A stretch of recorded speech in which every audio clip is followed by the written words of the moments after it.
Good morning students.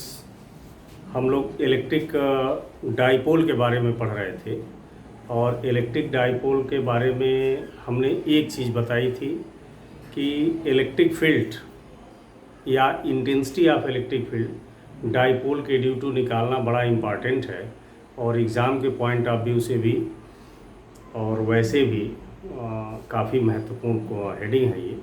तो उसमें electric dipole के ड्यू टू हमने बताया था कि इलेक्ट्रिक फील्ड 3 जगह हम लोग पढ़ेंगे। इलेक्ट्रिक डाइपोल के due to electric field axis पर निकालना, इलेक्ट्रिक डाइपोल के ड्यू टू इक्वेटर पर इंटेंसिटी निकालना और एट एनी पॉइंट इंटेंसिटी निकालना। 3 जगह इंटेंसिटी हम लोगों को निकालना था। तो इलेक्ट्रिक डाइपोल के ड्यू टू एक्सिस पर किसी पॉइंट पर इंटेंसिटी हम लोग निकाल लिए थे। अब इलेक्ट्रिक डाइपोल के ड्यू टू इक्वेटर पर इंटेंसिटी कैसे निकालेंगे इसको देखिए, और फिर एट एनी पॉइंट कैसे निकालेंगे इसको देखिए। तो बी हेडिंग डाल लें, या जो भी ए वन हो तो 2 कर लीजिए, ए हो तो बी कर लीजिए। At a point on equator, यानी इलेक्ट्रिक डाइपोल के ड्यू टू इलेक्ट्रिक फील्ड की इंटेंसिटी हम लोग इक्वेटर पर निकालेंगे। इलेक्ट्रिक डाइपोल के ड्यू टू इंटेंसिटी हम लोग एक्सिस पर निकाल चुके थे पिछले पार्ट में। अब इलेक्ट्रिक डाइपोल के ड्यू टू इलेक्ट्रिक फील्ड की इंटेंसिटी निकालेंगे इक्वेटर के किसी पॉइंट पर। तो कैसे निकालेंगे इसको ध्यान से देखें। मान लीजिए यह एक इलेक्ट्रिक डाइपोल है जिसका ये पॉजिटिव पोल है और ये नेगेटिव पोल है, और ये डाइपोल का मिड पॉइंट है। मिड पॉइंट से इस पोल की डिस्टेंस L और मिड पॉइंट से इस पोल की भी डिस्टेंस L। ये मान लीजिए डाइपोल का इक्वेटर है। हम पहले बता चुके हैं कि डाइपोल का इक्वेटर कहते किसे हैं। तो ये मान लीजिए डाइपोल का इक्वेटर है। तो डाइपोल के इक्वेटर पर आपको एक पॉइंट P दिया गया जिसकी डिस्टेंस डाइपोल से R है। अब आपको इसी P पॉइंट पर इंटेंसिटी निकालना है। हमने आपको बताया था कि इलेक्ट्रिक डाइपोल के ड्यू टू या किसी भी चार्ज सिस्टम के ड्यू टू किसी पॉइंट पर यदि आपको इंटेंसिटी निकालना हो तो सबसे पहले आपको ये देखना चाहिए कि जहाँ पे इंटेंसिटी निकालना है उसके आसपास कितने चार्जेस हैं। यदि जहाँ इंटेंसिटी निकालना है उसके आसपास यदि 4 चार्जेस हैं तो सबके ड्यू टू बारी बारी से P पर इंटेंसिटी निकाल लीजिए, डायरेक्शन दिखा लीजिए, मैग्नीट्यूड लिख लीजिए और बाद में डायरेक्शन के हिसाब से रिजल्टेड निकल जाएगा। तो P पॉइंट पर इंटेंसिटी निकालने के लिए हम देखेंगे कि इसके आसपास कितने चार्ज हैं। तो P पॉइंट के आसपास 2 चार्ज हैं, एक प्लस Q और एक माइनस Q। तो एक बार प्लस Q चार्ज के ड्यू टू हम लोग P पर इंटेंसिटी निकालेंगे और एक बार माइनस Q चार्ज के ड्यू टू P पर इंटेंसिटी निकालेंगे। तो प्लस Q चार्ज के ड्यू टू जब P पर इंटेंसिटी निकालोगे तो प्लस Q चार्ज से P की डिस्टेंस चाहिए। तो ये डिस्टेंस हो जाएगा under root R² plus L²। ये R है, L है, तो ये under root R² plus L² होगा। और माइनस Q चार्ज के ड्यू टू जब P पर इंटेंसिटी निकालेंगे तो ये भी डिस्टेंस चाहिए, तो ये भी डिस्टेंस उतना ही हो जाएगा under root R² plus L²। अब हम लिखेंगे कि intensity at P due two plus Q charge.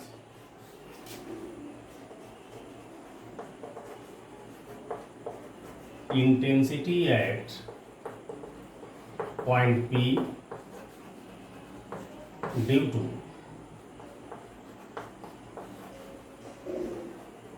Plus Q charge. तो प्लस Q चार्ज के ड्यू टू P पर इंटेंसिटी को हम E1 से लिख दे रहे हैं। तो चूंकि ये पॉइंट चार्ज है तो पॉइंट चार्ज के ड्यू टू किसी पॉइंट पर इंटेंसिटी का फार्मूला होता है, आपको बताया गया है 1/4πε0K into Q upon R²। R mean charge से उस पॉइंट की डिस्टेंस, तो इसका स्क्वायर करोगे तो रूट हट जाएगा, ये हो जाएगा R² प्लस L²। और हमने आपको पिछले हेडिंग में भी बताया था कि किसी चार्ज के ड्यू टू किसी पॉइंट पर जब आप इंटेंसिटी निकालिए, जैसे इस चार्ज के ड्यू टू प्लस Q के ड्यू टू P पर इंटेंसिटी निकालना है तो प्लस Q के ड्यू टू P पर इंटेंसिटी का मैग्नीट्यूड कितना होगा पहले ये लिख लेंगे और फिर डायरेक्शन भी दिखाएंगे, दोनों काम करेंगे। तो कहीं भी चाहे जितने भी चार्ज हों और उन सभी चार्जेस के ड्यू टू बारी बारी से किसी पॉइंट पर इंटेंसिटी निकालना है, तो आप इंटेंसिटी का मैग्नीट्यूड भी लिखते जाइए और फिगर में डायरेक्शन भी दिखाते जाइए। तो प्लस क्यू चार्ज के ड्यू टू पी पर इंटेंसिटी कितनी हुई यहाँ मैंने लिख दिया। अब इसका डायरेक्शन देखिए, तो हम बताए हैं पॉजिटिव चार्ज के ड्यू टू किसी पॉइंट पर इंटेंसिटी पॉजिटिव चार्ज से उस पॉइंट को मिलाने वाली लाइन के ही एलांग बाहर की ओर होता है। ये आपको पहले बता चुके हैं हम। ये E1 का डायरेक्शन हो गया।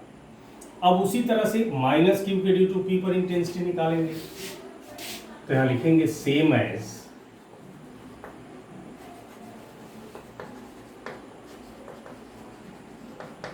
The intensity at P due to minus q charge. अब इस माइनस क्यू चार्ज के ड्यू टू पी पर इंटेंसिटी को हम E2 से लिखेंगे। तो चूंकि ये भी पॉइंट चार्ज है, इसलिए पॉइंट चार्ज के ड्यू टू इंटेंसिटी का फार्मूला 1/4 पाई एप्सिलॉन नॉट के क्यू अपान आर स्क्वायर, माने इस डिस्टेंस का स्क्वायर करोगे तो रूट हट जाएगा, r square plus l square. ठीक, अब डायरेक्ट मैग्नीट्यूड लिख दिया, अब डायरेक्शन दिखाई। तो नेगेटिव चार्ज के ड्यू टू किसी पॉइंट पर इंटेंसिटी चार्ज से उस पॉइंट को मिलाने वाली लाइन के एलांग चार्ज की तरफ होता है। ये हो गया E2। ठीक, अब P पर दो इंटेंसिटी हो गई, एक E1 एक E2, दोनों का डायरेक्शन दिखाया गया।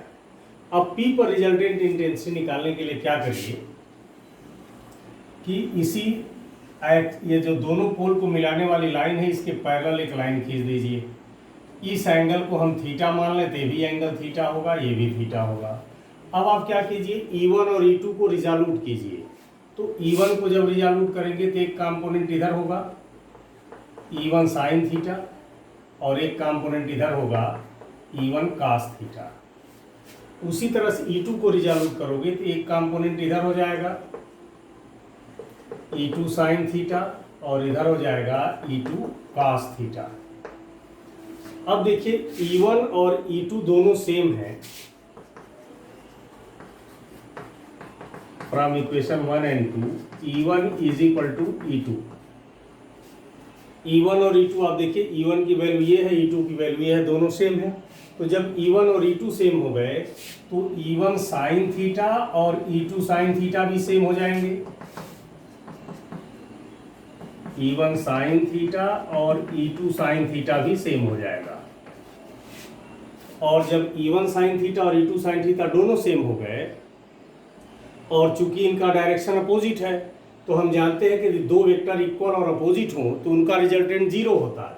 तो चूंकि ये E1 साइन थीटा और E2 साइन थीटा इक्वल भी है, अपोजिट भी है, इसलिए इनका रिजल्टेंट 0 हो जाएगा। तो चूंकि E1 E2 को जब हम रिजॉल्यूट किए थे तो दो कंपोनेंट E1 के, दो कंपोनेंट E2 के, 4 कंपोनेंट हुए। उसमें से ये दो कंपोनेंट एक दूसरे के इक्वल और अपोजिट होने के नाते कैंसिल कर देंगे, और ये जो दो कंपोनेंट बचे इनका डायरेक्शन चूंकि सेम है, इसलिए नेट इंटेंसिटी P पर निकालने के लिए इनको ऐड कर देंगे।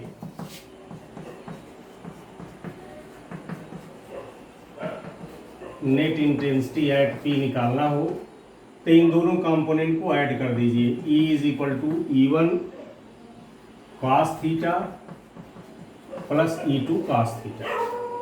अब चूंकि E1 E2 बराबर है तो आप चाहिए E2 की जगह E1 रख दीजिए यहाँ पर। तो जब E1 रख दोगे तो ये भी E1 cos थीटा, ये भी E1 cos थीटा, तो ये हो जाएगा 2E1 cos थीटा।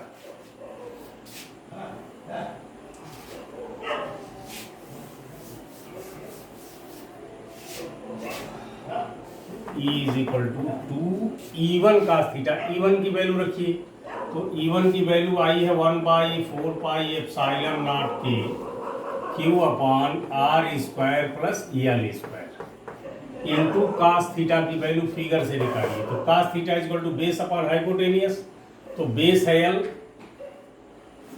अपान हाइपोटेनियस है r square plus l square, under root है या इसको हाफ पावर लिख दीजिए। अब ऊपर देखिए बचा 2QL, यानी 1/4 पाई एप्सिलॉन नॉट के 2QL, ऊपर हो गया 2QL अपान, इन दोनों को मल्टीप्लाई करोगे तो r square plus l square to the power 3/2। ठीक,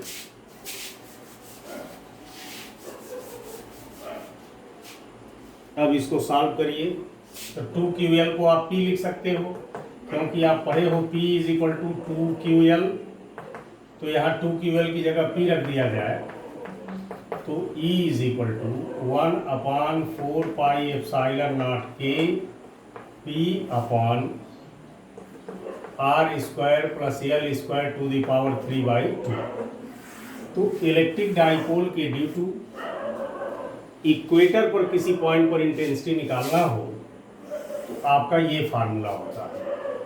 तो कोई भी इलेक्ट्रिक डाइपोल हो, उसके ड्यू टू एक्सिस पर यदि आपसे इंटेंसिटी पूछी जाए तो जो इसके पहले वाले वीडियो में बताए थे उस फार्मूले से लगेगा, और यदि इलेक्ट्रिक डाइपोल के ड्यू टू इक्वेटर पर किसी पॉइंट पर इंटेंसिटी पूछी जाए तो उसका ये फार्मूला है। अब यदि आइडियल डाइपोल के लिए यही फार्मूला लिखना हो,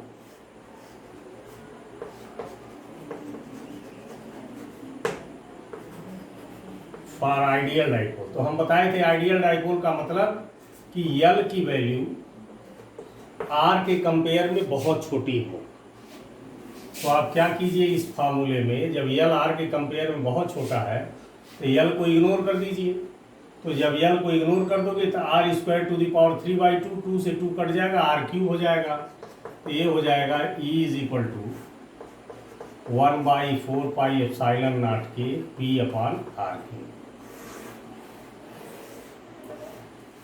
लेकिन ये फार्मूला आइडियल डाइपोल के कंडीशन में लगेगा। तो किसी भी डाइपोल के ड्यू टू एक्सिस पर इंटेंसिटी का फार्मूला पिछले पार्ट में बताए हैं, और डाइपोल के ड्यू टू इक्वेटर पर यदि इंटेंसिटी पूछी जाए तो इससे लगेगा, लेकिन यदि डाइपोल आइडियल है तो इससे लगेगा। ठीक, अब इसमें कुछ दो एक छोटी बातें देख लें।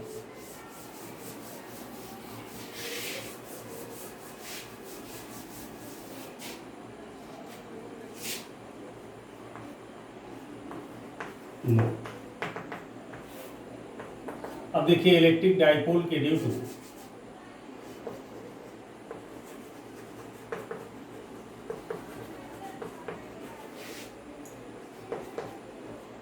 एक्सिस पर इंटेंसिटी का फार्मूला आया है 1/4πε0K 2P upon r cube. Electric dipole के ड्यू टू एक्सिस पर इंटेंसिटी ये आई थी, और इलेक्ट्रिक डाइपोल के ड्यू टू इक्वेटर पर इंटेंसिटी आई है 1/4πε0K P upon r cube. तो इलेक्ट्रिक डाइपोल के ड्यू टू एक्सिस पर इंटेंसिटी का फार्मूला ये है, इक्वेटर का ये है। इन दोनों को यदि ध्यान से देखिए तो आप पाएंगे from equation 1 and 2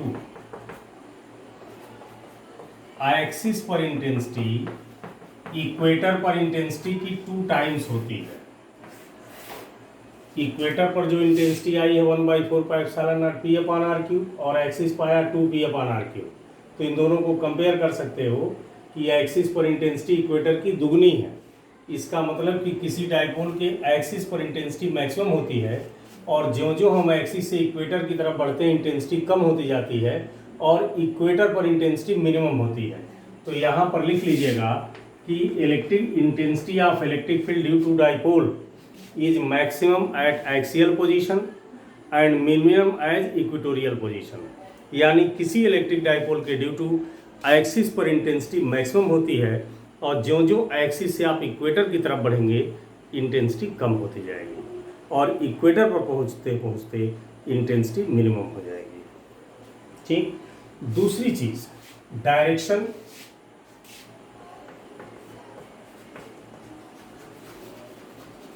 direction of intensity due to dipole. तो डायरेक्शन निकालना है, तो जैसे मान लीजिए ये डाइपोल है, तो यदि एक्सिस पर कहीं इंटेंसिटी निकालना हो तो वो एक्सिस के ही अलांग होगा, ये इंटेंसिटी का डायरेक्शन होगा। तो किसी डाइपोल के ड्यू टू एक्सिस पर इंटेंसिटी का डायरेक्शन एक्सिस के ही अलांग होता है, लेकिन किसी डाइपोल के ड्यू टू यदि आप इक्वेटर पर इंटेंसिटी निकालेंगे, यहाँ मान लीजिए पॉइंट इक्वेटर है, तो एक्सिस के पैरेलल हो जाएगा। ये दोनों चीज़ याद रखिएगा। इलेक्ट्रिक डाइपोल के ड्यू टू इक्वेटर के किसी पॉइंट पर इंटेंसिटी निकालना हो तो वह एक्सिस के पैरेलल होगा, और इलेक्ट्रिक डाइपोल के ड्यू टू एक्सिस पर इंटेंसिटी का डायरेक्शन एक्सिस के अलांग होगा। ये दोनों डायरेक्शन याद रखिएगा। और ये भी मैंने बता दिया कि इक्वेटर पर इंटेंसिटी सबसे कम होती है और एक्सिस पर इंटेंसिटी सबसे ज़्यादा होती है। तो इस तरह इलेक्ट्रिक डाइपोल के ड्यू टू आपने एक्सिस पर इंटेंसिटी निकाल लिया और इक्वेटर पर इंटेंसिटी निकाल लिया। एक और छोटी सी बात आपको बता दें, जैसे इलेक्ट्रिक डाइपोल बनाना हो हम लोगों को, तो ऐसे हमने बताया था कि ऐसे खींच दिया जाए, ये नेगेटिव पोल हो गया, ये पॉजिटिव पोल हो गया। तो ये इलेक्ट्रिक डाइपोल हमने ऐसे ही बनाया। अभी इलेक्ट्रिक डाइपोल बनाने का एक और तरीका है, आप केवल एक एरो बनाकर और यहाँ पी डाइपोल मोमेंट दिखा दीजिए, तो ये भी इलेक्ट्रिक डाइपोल है। तो इलेक्ट्रिक डाइपोल को ऐसे भी बनाया जाता है, ऐसे भी बनाया जाता है। इसमें ये वास्तव में जो एरो है ये इलेक्ट्रिक डाइपोल मोमेंट का डायरेक्शन है, और आप जानते हो कि इलेक्ट्रिक डाइपोल मोमेंट का डायरेक्शन हमेशा नेगेटिव पोल से पॉजिटिव पोल की तरफ होता है। तो यानी यदि इलेक्ट्रिक डाइपोल ऐसे बना हो तो आप समझिए टेल की तरफ नेगेटिव पोल है और हेड की तरफ पॉजिटिव पोल है। जैसे आपके दिमाग में एक चीज़ आता होगा कि इलेक्ट्रिक डाइपोल को ऐसे बनाने से फ़ायदा ये है कि पता चल जा रहा है पॉजिटिव पोल किधर है, नेगेटिव पोल किधर है। यदि इलेक्ट्रिक डाइपोल को ऐसे ना बनाकर ऐसे बनाया जाए तो कैसे पता लगेगा पॉजिटिव पोल किधर है और नेगेटिव पोल किधर है। तो उसके लिए हमने आपको बताया कि वास्तव में ये जो एरो दिखाए हो ये इलेक्ट्रिक डाइपोल को रिप्रेजेंट करता है, लेकिन वास्तव में ये इलेक्ट्रिक डाइपोल मोमेंट है, और इलेक्ट्रिक डाइपोल मोमेंट का डायरेक्शन हमेशा negative pole to positive pole होता है। तो यदि ऐसे कहीं इलेक्ट्रिक डाइपोल को रिप्रेजेंट किया गया हो तो समझिए टेल की तरफ नेगेटिव पोल है और हेड की तरफ पॉजिटिव पोल है। तो इलेक्ट्रिक डाइपोल को रिप्रेजेंट करने का ये भी तरीका है, ये भी तरीका है। सबसे अच्छा ये भी है कहीं कहीं, ये भी कहीं कहीं है। ठीक है, दोनों याद रखिएगा कि यदि ऐसे बना हो तो भी आप इलेक्ट्रिक डाइपोल समझिए, ऐसे बना हो तो भी इलेक्ट्रिक डाइपोल समझिए। तो इलेक्ट्रिक डाइपोल के ड्यू टू एक्सिस पर इंटेंसिटी हो गई, इक्वेटर पर हो गई। अब थर्ड लिखिए, at any point, at any point. तो इलेक्ट्रिक डाइपोल के ड्यू टू एक्सिस पर इंटेंसिटी कैसे निकाली गई ये भी बताया, इक्वेटर पर कैसे निकाली गई, कितनी होती है ये भी बताया।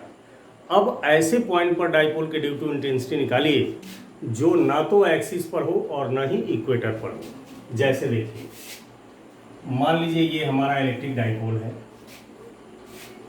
और ये इस डाइपोल का मिड पॉइंट है। अब यहाँ आपको हमने एक पॉइंट ए दे दिया जिसकी डिस्टेंस डाइपोल से आर है, और इस पॉइंट से डाइपोल को मिलाने वाली लाइन डाइपोल के साथ थीटा एंगल बना रही है। ठीक है, अब इस पॉइंट पर आपको इंटेंसिटी निकालना है। तो इस ए पॉइंट पर जहां हमें इंटेंसिटी निकालना है वो पॉइंट देखिए डाइपोल के एक्सिस पर भी नहीं है, इक्वेटर पर भी नहीं है। ठीक है ना, तो ऐसा पॉइंट आपको दिया गया कि जो ना तो एक्सिस पर हो और ना इक्वेटर पर हो। तो आपको एक पॉइंट ए दिया गया और कहा गया यहाँ पर इंटेंसिटी निकालिए। तो ए पॉइंट पर इंटेंसिटी निकालने के लिए हम करेंगे क्या, सबसे अच्छा तरीका बता रहे हैं कि इस डाइपोल मोमेंट को आप पहले रिजॉल्व कर लीजिए दो कंपोनेंट में। तो इस डाइपोल मोमेंट को हम रिजॉल्व किए तो एक कंपोनेंट मान लीजिए हमारा इधर हो गया, तो एंगल बना रहा है इसलिए पी cos थीटा हो गया। दूसरा कंपोनेंट इसके परपेंडिकुलर होगा, ये पी sin थीटा होगा। यानी इस डाइपोल मोमेंट P को हमने दो कंपोनेंट में रिजॉल्व कर लिया, एक P cos थीटा और एक P sin theta. P cos theta और P sin थीटा ये दोनों डाइपोल मोमेंट के कंपोनेंट हैं, रिजॉल्व करने पर दोनों कंपोनेंट मिले। लेकिन हम लोग क्या करेंगे कि ये जो P cos थीटा और P sin थीटा है रियल में तो ये डाइपोल मोमेंट के कंपोनेंट है। हमने डाइपोल मोमेंट को दो कंपोनेंट में रिजॉल्व कर दिया, तो एक कंपोनेंट P cos थीटा, एक कंपोनेंट P sin थीटा। जो P cos थीटा है उसका डायरेक्शन उसी पॉइंट की तरफ है जहां इंटेंसिटी निकालनी है, और जो दूसरा कंपोनेंट है वो इसके परपेंडिकुलर है। अब ये जो दो कंपोनेंट हुए P cos theta P sin theta, इनको हम मन में मान लें कि ये दो कंपोनेंट नहीं बल्कि दो डाइपोल हैं। अब इन दोनों कंपोनेंट को हम दो डाइपोल मान लेंगे, ठीक है। और यहां पर इंटेंसिटी एक बार इस डाइपोल के ड्यू टू निकालेंगे, एक बार इस डाइपोल के ड्यू टू निकालेंगे। जैसे इसके पहले हमने बताया कि कहीं इंटेंसिटी निकालना है तो आप आसपास देखिए कितने चार्ज हैं, जितने चार्ज हो सबके ड्यू टू बारी बारी से इंटेंसिटी निकालिए, मैग्नीट्यूड लिखिए, डायरेक्शन दिखाइए फिगर में। वही काम यहाँ है कि जहां इंटेंसिटी निकालनी है, अब देखेंगे उसके आसपास कितने चार्ज नहीं, कितने डाइपोल हैं। अब यहाँ दो डाइपोल हमको मिल गए, एक पी कास थीटा, एक डाइपोल मिल गया जिसका dipole moment P cos theta है, दूसरा डाइपोल है जिसका dipole moment P sine theta है। अब इस डाइपोल के ड्यू टू हम पी ए पर इंटेंसिटी निकालेंगे, फिर इसके ड्यू टू भी निकालेंगे।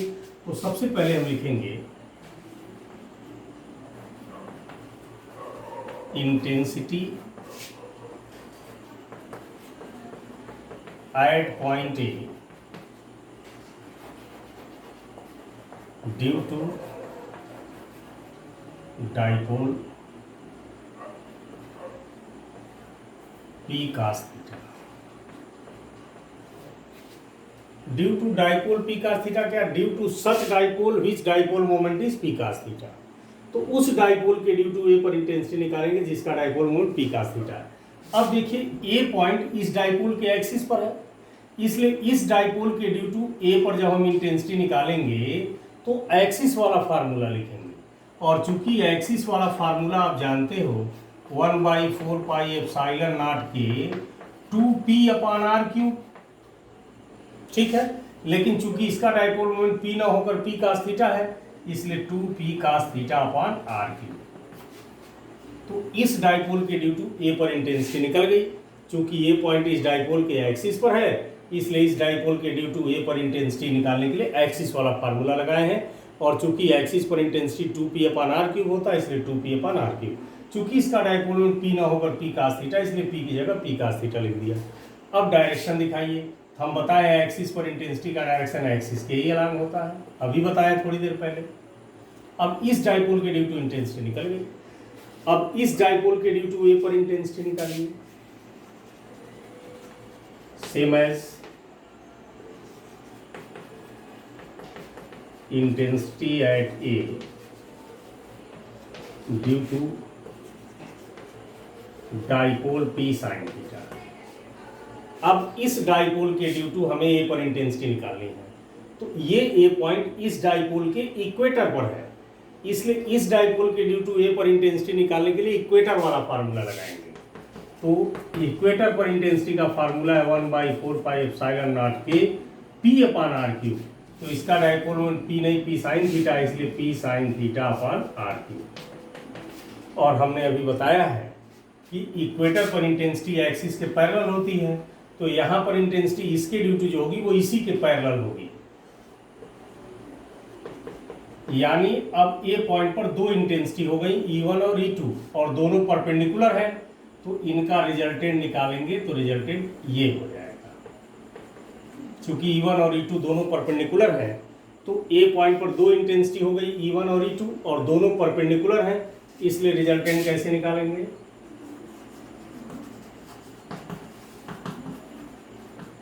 The net intensity at P। तो आप जानते हो कि दो वेक्टर परपेंडिकुलर हैं, तो रिजल्टेंट निकालने के लिए पहले के मैग्नीट्यूड का स्क्वायर अंडर रूट में प्लस दूसरे के मैग्नीट्यूड का स्क्वायर। कोई भी दो वेक्टर परपेंडिकुलर हो तो रिजल्टेंट निकालना है तो अंडर रूट में पहले के मैग्नीट्यूड का स्क्वायर प्लस दूसरे के मैग्नीट्यूड का स्क्वायर। अब आप क्या कीजिए, E1 E2 की वैल्यू रख दीजिए, ठीक है। आप चाहिए तो इस पूरी की जगह केवल k भी लिख सकते हो, तो चाहे केवल k भी लिख सकते हैं। यहाँ भी इस पूरे की जगह केवल k लिख दीजिए तो थोड़ा सा छोटा हो जाएगा। अब वैल्यू रखिए, E1 की जगह k 2p cos θ/r³, k 2p cos θ/r³, इसका स्क्वायर प्लस E2 की वैल्यू रखिए k p sin θ/r³ का स्क्वायर।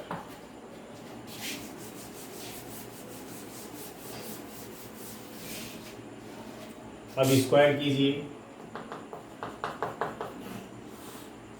हो जाएगा k square 4p² cos square theta upon r पर 6 प्लस इसका स्क्वायर कीजिए k square p² sine square theta upon r पर 6। अब देखिए के स्क्वायर p² अपान आर पर 6 ये कॉमन हो जाएगा,